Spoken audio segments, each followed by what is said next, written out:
प्यारे दोस्तों, आज हम आपको बताने वाले हैं कि एक लड़की की शादी को 7 साल का वक्त गुजर गया, लेकिन उसके यहाँ कोई औलाद ना हुई, किसी बच्चे की पैदाइश ना हुई। लेकिन फिर अल्लाह के करम से कुछ ऐसा हुआ कि उसके घर में औलाद पैदा हो गई, बच्चे की पैदाइश हो गई। ये देखकर डॉक्टर भी हैरान रह गए। पूरा वाकया क्या था आगे हम आपको वीडियो में बताएंगे। अगर आपने इस वीडियो को अब तक लाइक नहीं किया हुआ है तो इसे लाइक जरूर करें और हमारे चैनल को भी सब्सक्राइब करके बेल आइकन जरूर दबा दे। तो चलिए शुरू करते हैं। दोस्तों, एक लड़की की शादी को 7 साल का अरसा बीत गया। 7 साल का वक्त गुजर गया, मगर वो औलाद की नियामत से महरूम थी। उसके घर में कोई औलाद नहीं हुई थी। इसके खानदान और दोस्तों में जितनी भी इसके साथ की लड़कियां थी, वो सब कोई 2, कोई 3 और कोई 4 बच्चों की माँ बन चुकी थी। इस लड़की की बहुत हसरत थी कि अल्लाह ताला इसकी भी गोद भर दे। ये लड़की किसी से कुछ नहीं कहती थी, लेकिन दिल ही दिल में अल्लाह ताला से दुआ मांगा करती कि या अल्लाह मुझे भी एक खुशियाँ दिखा दे। दोस्तों, इस लड़की की सारी सहेलियाँ, यहाँ तक के इसके ससुराल में जितनी शादी इसके बाद हुई थी, वो सब साहिबे औलाद हो चुके थे। जहाँ इस लड़की को ससुराल वालों की चुभती हुई नजरों और चुभते हुए सवालों का सामना करना पड़ता था, वो खुद भी हर पल अपनी सूनी गोद की वजह से दुखी और परेशान रहती थी। उसने हिम्मत करके अपना चेकअप भी करवाया, लेकिन ये चीज देखकर इसे और भी ज्यादा तकलीफ होती कि इसकी रिपोर्ट में डॉक्टरों ने बताया कि औलाद होने की उम्मीद नहीं है, जिस वजह से वो हर वक्त दुखी रहने लगी। मगर दिल में एक उम्मीद भी रहती कि अल्लाह चाहे तो कुछ भी नामुमकिन नहीं। डॉक्टर की बात कभी हतमी नहीं हो सकती, क्योंकि वो सिर्फ अपना अंदाजा और अपने तजुर्बे की बुनियाद पर कुछ कह सकते हैं, लेकिन हकीकी फैसला तो अल्लाह के इख्तियार में है। लड़की का दिल अगर बहुत ज्यादा उदास होता तो वो चुपकर अपने कमरे में जी भरकर रो लेती थी। कोई भी इसकी तकलीफ को समझ नहीं पा रहा था कि वो औलाद ना होने की वजह से खुद कितनी तकलीफ और अजियत से गुजर रही है। ससुराल वाले तो बातें बनाते ही थे, लेकिन रिश्तेदारों और पड़ोसियों की बातें जलती पर तेल का काम किया करती और उसकी सास कुछ बातें बाद में कर देती, जिन्हें सुनकर दिल चाहता कि वो मर जाए या उन लोगों से कहीं दूर चली जाए, क्योंकि उन लोगों की बातें दिन ब दिन बढ़ती ही चली जा रही थी। लेकिन उसे उम्मीद थी तो सिर्फ अल्लाह पाक से।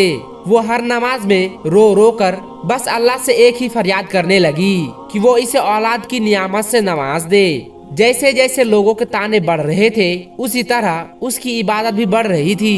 वो बस अल्लाह की रहमत की आस में थी कि कब उसकी दुआ कबूलियत के दर्जे पर फाइज होती है। वक्त गुजरने के साथ साथ जब इसके देवरानी के यहाँ चौथे बच्चे ने जन्म लिया, तो उसकी सास के तानों में और भी ज्यादा शिद्दत आ गई कि तू तो बांझ है, मेरा बेटा बे औलाद रहेगा। आखिर मेरे बेटे का कसूर क्या है जो इसे ये बांझ पल्ले पड़ गई।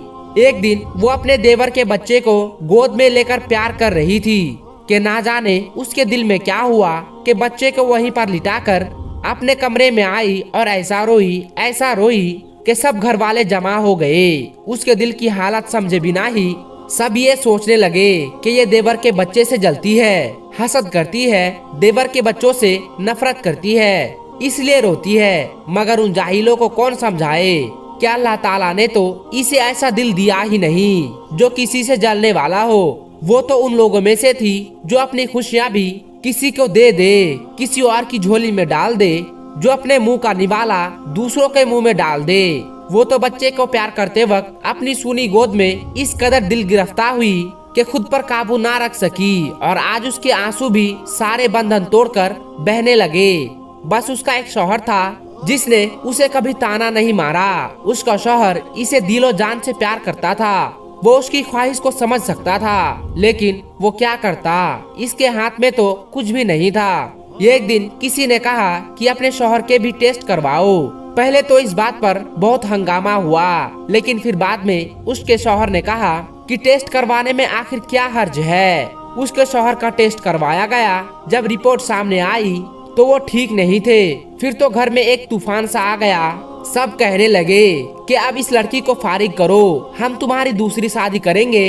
लेकिन उसका शौहर किसी भी सूरत पर उसे तलाक देने को तैयार ना था। शौहर की मोहब्बत में एक जर्रा बराबर भी कमी नहीं आई। बल्कि वो इसकी दिलजोई इस अंदाज में करता कि अगर अल्लाह ताला को मंजूर होगा तो हमें औलाद जरूर होगी, और अगर अल्लाह को मंजूर नहीं तो हम इस पर भी अल्लाह के शुक्रगुजार हैं। इसने अपने शौहर से कहा कि आप दूसरी शादी कर लो, मगर वो अपनी बीवी से बहुत प्यार करता था, इसलिए किसी भी सूरत नहीं माना, यानी दूसरी शादी करने को तैयार ना हुआ।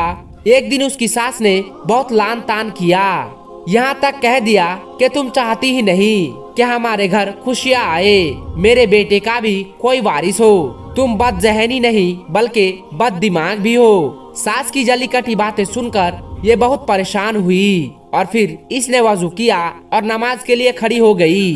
जब दुआ के लिए हाथ उठाए तो ऐसी रिक्कतारी हुई कि कुछ ना बोला जाए।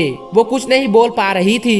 फिर सजदे में गिरकर अल्लाह ताला से फरियाद करने लगी, या अल्लाह, अगर तूने मुझे बे औलाद रखना था तो तूने मुझे इस दुनिया में औरतों के रूप में क्यों भेजा?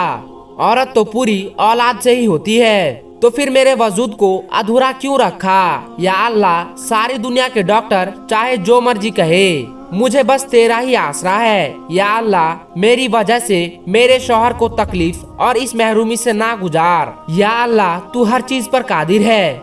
वो औरत सजदे में और भी दुआ मांगती रही, या अल्लाह, तुझे तेरे हबीब हजरत मोहम्मद मुस्तफ़ा सल्लल्लाहु अलैहि वसल्लम की प्यारी जुल्फों का वास्ता, मुझे औलाद की नियामत से मालामाल कर दे। उस रात सजदे में रो रो कर उसने ऐसी फरियाद की कि उसकी आहो पुकार सुनकर कायनात की हर चीज शायद उसकी सिफारिश बन गई और अल्लाह ताला पर उसका भरोसा जीत गया।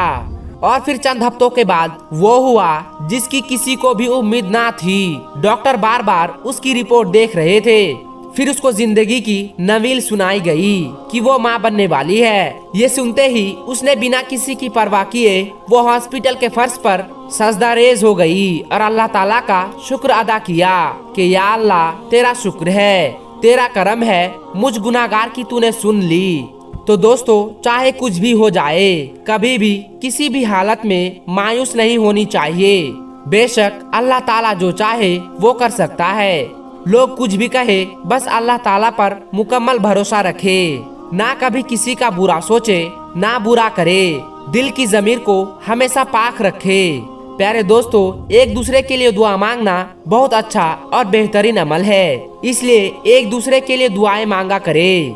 आखिर में अल्लाह पाक से दुआ करते हैं कि जो लोग बे औलाद हैं, अल्लाह उन्हें औलाद की नियामत से नवाजे। आमीन सुम्मा आमीन। प्यारे दोस्तों, आज की इस वीडियो में बस इतना ही। अगर आपको ये वीडियो जरा सी भी अच्छी लगी हो तो इस वीडियो को दूसरों तक जरूर शेयर करें। मैं मिलता हूँ आपको फिर एक और नई वीडियो के साथ। तब तक के लिए आप अपना और अपनों का बहुत ज्यादा ख्याल रखिएगा। अस्सलामु अलैकुम वरहमतुल्लाहि वबरकातुहू।